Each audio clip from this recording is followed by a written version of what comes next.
Jujutsu Kaisen has a ton of off-screen moments. There's tons of scenes that many believe are crucial to the story but are completely missing from any official material, like for example, the Heian era of Jujutsu or the Golden Age of Sorcerers. Kenjaku, Sukuna, and Tengen are all directly from this time period that's also left completely empty in terms of graphic exposure. Within the anime, we're just blatantly not given a thing, and within the manga, we're hardly given anything at all. Sukuna's backstory is still left mostly ambiguous, but we are given some details. He's born cursed and isn't really sure about being born the strongest or having to earn the title. During Sukuna's lifetime, he's fought many sorcerers, but especially those who considered themselves the strongest, most of these sharing problems with their ideology, similarly with Satoru Gojo and Kashimo Hajime. If you take away that one flashback with Yorozu, we're not given absolutely anything. Sukuna's power was nearly constantly being challenged, but it ultimately ended in his opponent's defeat. Most of these sorcerers wanted to fight Sukuna in order to grow and further develop their own abilities, but ultimately none of them could surpass the king. With both of his cursed tools, Sukuna completely annihilated the elite celestial squad and 5 generals who served under the Fujiwara branch. He also ended up repelling the forces from the Abe clan and other forces that included Angel that we know from the modern day, which also included remnants of the Sugawara clan. A little bit more towards the end of his lifetime, Kenjaku had met with Sukuna, where he was then transformed into what's now classified as a cursed object. We didn't see this happen, and this never happened on screen. We didn't see the process or the agreement made between Sukuna and Kenjaku. That's also the case with every participating player in the Culling games who is not from the modern era. Kenjaku's backstory has also been left ambiguous, but definitely more known than Sukuna. In the last 1,000 years, Kenjaku has fought 2 notable sorcerers. Both of them were born with the 6 eyes, but we don't really know if they had the limitless like Satoru Gojo, but that's another topic entirely. Kenjaku ended up losing both of the encounters, but he does take down a 3rd 6 eyes user, but it's also a baby. Tengen explained everything I mentioned so far about Kenjaku and the 6 eyes users, but he also goes on to explain that him, the 6 eyes, and his potential vessels, they're all connected by fate. We don't know why they're connected or who connected them or what connects them together, but that's not really the point. Tengen implied that all of these encounters, they were all because Kenjaku was actively trying to stop Tengen from merging with even more vessels. Meaning aside from the merger in the modern era that we don't get to see thanks to Toji Zenin, we also don't get to see a bunch more in the last 1,000 years thanks to Gege Akutami. Kenjaku then magically finds the prison realm somewhere and then plans the creation of what's now known as the Culling games. If we go back to that scene of Gojo taking that nap in that chair, he's actually wearing a mask just like you could be when you wear a mask from Manta Sleep to better help you sleep throughout the day and to be the most productive version of yourself. Manta Sleep, who's also the sponsor of today's video, is all about getting a good night's rest. But sometimes falling asleep can be hard, and staying asleep could be even harder. When you don't get a good night of sleep, I would highly recommend taking a nap, but trying to do that during the busiest and brightest hours of the day when the world is the noisiest it can be, that can sometimes be just as difficult. The first night I ever tried using Manta Sleep, I caught up on even more sleep than I can dream of, and making up sleep debt was never easier. If you really are serious about catching up on all that sleep debt, then I highly recommend going down below and checking out Manta Sleep. Every mask comes with its own premium feel, and it's completely adjustable to fit your exact specifications for comfort. Manta Sleep has its massive catalog with a variety of options to cater to those of you who might prefer music or still comfort. Just remember that every mask is breathable and made at a top tier quality. You don't even really need to feel it to know that this mask is super comfortable, because with the naked eye, you can already tell that this is top tier quality. But from now until the rest of the year, there's so many more discounts going all the way from Black Friday until Christmas. Make sure you check out Manta Sleep and enter my code on screen so that way you can make sure to get 10% off your order. Jumping forward by about 400 years before the modern era, Kashimo Hajime is born and he developed the loneliness that we hear described before his fight with Sukuna. Kenjaku had met with Kashimo before the encounter that we see on screen, and it was implied when mentioning that he should have fought Kenjaku at some point before this interaction. Ryui Shigori also existed during this time period in history and was recorded with the highest output of cursed energy. Kenjaku calls him a true canon, so it's more than likely that this was using his Granite Blast, but we never see it happen. We don't know exactly, but there was also some point around this time period where the Zenin clan head and the Gojo clan head weren't on bad terms, but that all changed when both clan heads killed each other in some type of final battle that's completely off screen. Both combatants had high class arsenals, with one possessing the 6 eyes and the limitless like Satoru Gojo, and the other one using the 10 shadows just like Megami Fushiguro. We're told this story by Gojo, but nothing is shown whatsoever. Before summoning Maharaga, it's implied by Megami that this Shikigami is likely what caused the outcome during the previous clash between the Gojo clan head and the Zenin clan head. Maharaga was always untamed. While it's it's never shown, the fanbook explains that nobody in history was capable of controlling this monster, including the past Zenin clan head. A Maharaga, even if he isn't tamed, can still be considered the trump card of the entire Ten Shadows arsenal. It just really depends on how you're utilizing Maharaga. Every Shikigami must be tamed through summoning them during rituals. You have to exercise the Shikigami to complete the ritual, unless then you're in some serious trouble. I'm only going off of what's implied, but it doesn't really seem like the caster can die during this ritual. Megami entered this suspended state of death, where Maharaga's rampage ends when everyone else aside from the caster who's entered the ritual is also exercised. That Ten Shadows user from back then likely began summoning Maharaga and forced the Six Eyes user to enter the ritual.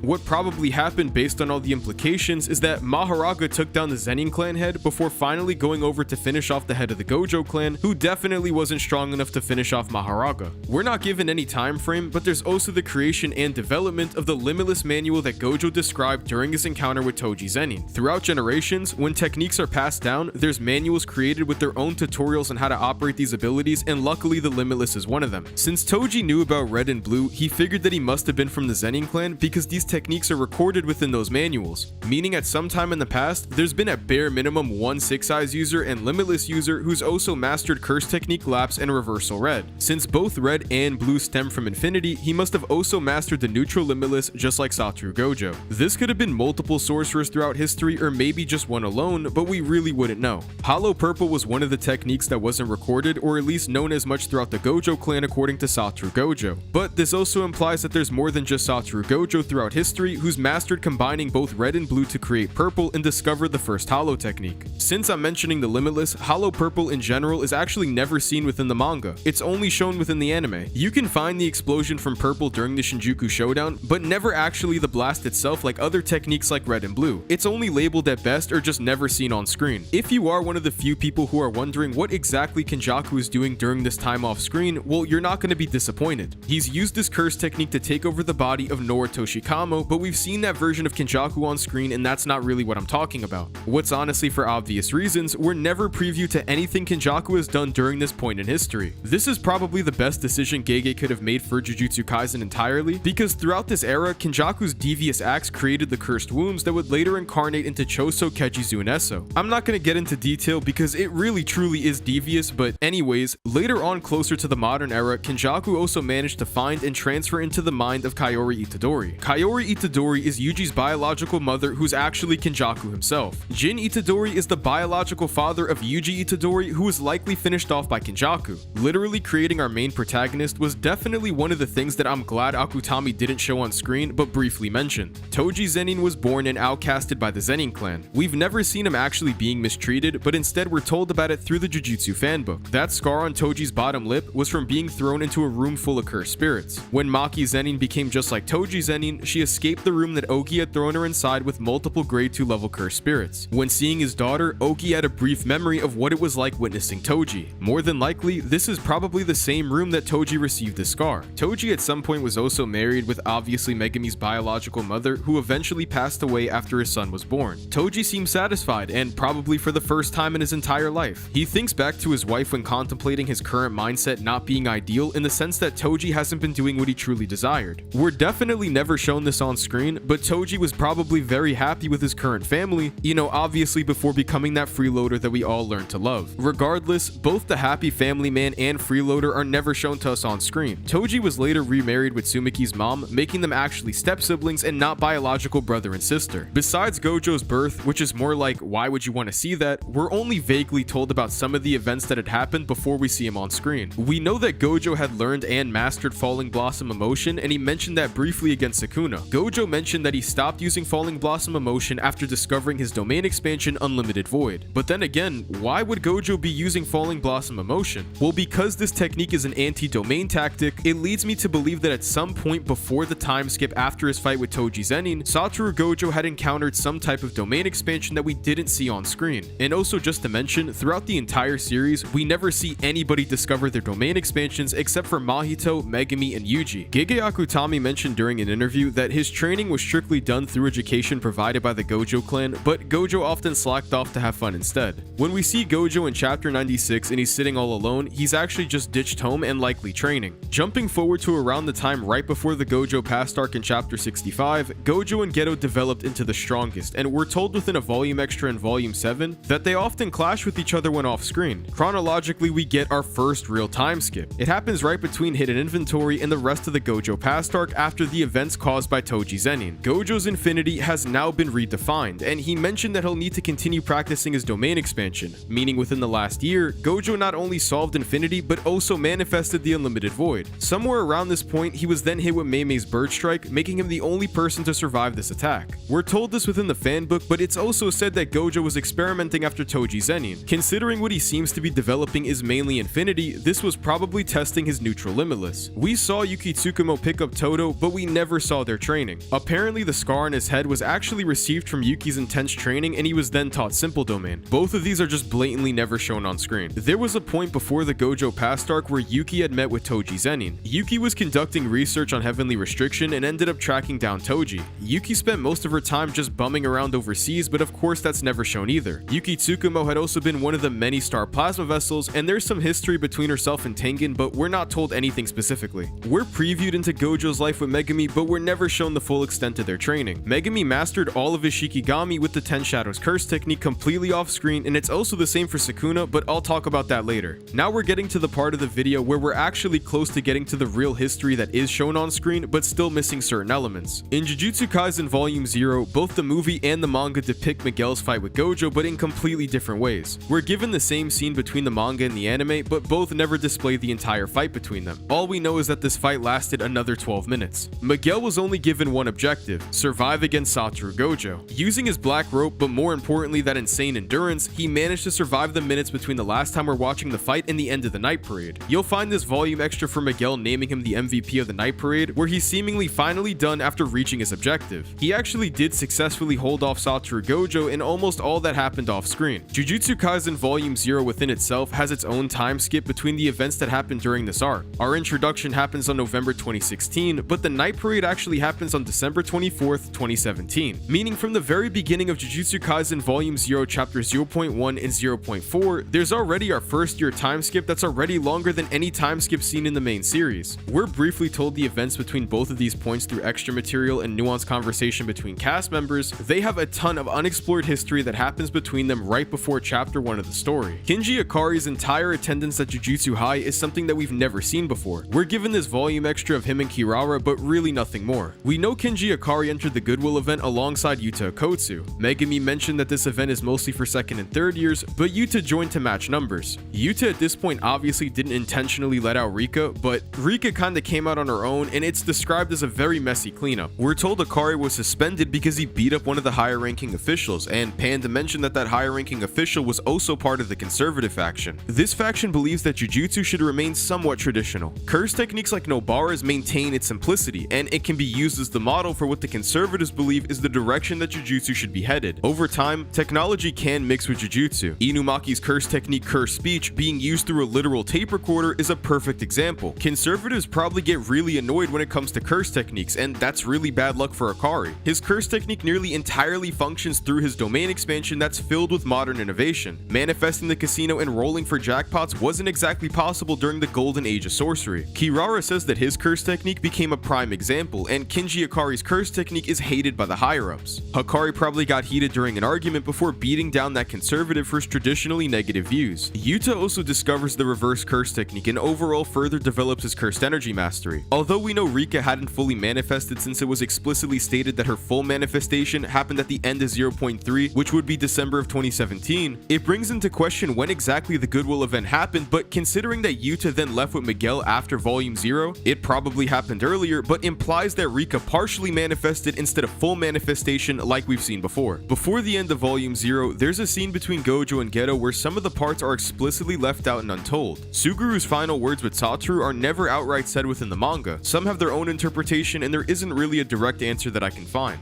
Many theories regarding the song used within the movie or other context clues derive different answers. If you know, comment down below. After that, Gojo then finished off Geto and we're not shown anything, but we do end up hearing the sound effects, so I guess it's not completely off screen, kind of. That time skip with Miguel is also never shown on screen. Aside from these regular shots capturing Yuta and Miguel, not really doing anything in specific, there's nothing really shown. We know that part of the reason for going overseas in the first place was to find more of that black rope curse tool that we see Miguel use on Gojo. We're shown Miguel's expression when he finally realized that there isn't any left, but nothing else is shown on screen. Rika is no longer cursed, she's now completely free, but the spirit remains, and that's explained during her manifestation in Sendai Colony. Yuta was originally given special grade just based off Rika alone, but after the night parade, Yuta had to regain back his special grade status, and that also happened in the time that we don't see him on screen. Speaking of destroyed curse tools that can disrupt curse techniques, Gojo also destroyed or hid the inverted spear of heaven after his fight with Toji Zenin. With Miguel's black rope now destroyed, there's nothing that can stop his infinity, but that's also until Kenjaku introduces domain amplification. It's not ever explicitly stated, but it's possible that he taught this technique directly to Jogo and Hanami before the event seen down in Shibuya's B5. Considering Kenjaku was known as the second best barrier user of all time, I'm highly doubting that this is something out of Kenjaku's capacity for performing barrier techniques. It's definitely possible that Jogo and Hanami already knew how to perform amplification, but then why not use this technique against Satoru Gojo the first time that Jogo fought him? It's not certain, but many people confidently believe that this happened, so I'll mention it briefly, but you're also free to theorize what you'd like. Just like I've mentioned earlier, Sukuna somehow tamed every Shikigami in the Ten Shadows arsenal, including that monster, the Divine General Maharaga. We're not ever explicitly shown how exactly this was possible, but all logical possibilities end in Sukuna taming the Shikigami off-screen between his interactions inside of Megami and his fight with Yorozu. We know that Sukuna didn't tame Maharaga during the Shibuya incident because it's verbatim said that the ritual used to tame Maharaga was null and void after being beaten down by the King of Curses. This clearly didn't tame Maharaga. Sukuna probably fought and tamed this monster and every other Shikigami in the Ten Shadows arsenal that we hadn't seen until the moment that they're used against Yorozu. There's one event that transpired within Jujutsu Kaisen that remains the most notable off-screen moment probably in modern shonen history. This became an overnight controversy within the fandom even before the second day of leaking the pages on Twitter. Jujutsu Kaisen chapter 235 ends with Satoru Gojo being called the winner of the showdown and the strongest by both the character narrator Kusakabe and the editor note for the chapter itself. While the Sukuna fandom reached an all-time low and the Gojo fans celebrated, Gege Akutami really did prove that he loves terrifying horror stories because he scared the Gojo fandom in ways never thought possible and still felt today. Jujutsu Kaisen chapter 236 opens up with the infamous airport scene. We're not sure if these events happen simultaneously with the end of the chapter or even some point after that. Sukuna realized that Maharaga discovered the blueprint for targeting space itself with Dismantle. Using this blueprint created the technique that cuts the world itself. While a common trope in shonen is having the big final attack be the climax and the highest point before the ending of a fight, Gege Akutami decided that it was best if he'd cut down Satoru Gojo completely off screen. We're told later about Sukuna forming another binding vow to reduce the incantations for launching Dismantle since he's completely missing another arm and there was pretty much only one option left. It's absolutely insane, but it actually happened just like everything else that I've already covered. There's so much more than I'm capable of going over realistically in one video, especially in the modern era. I'd like to make this a longer video, but I'm not really sure you guys are gonna like this type of content, so like the video and I'll make another one in a more refined version with even more information. That also means subscribe so you don't miss out.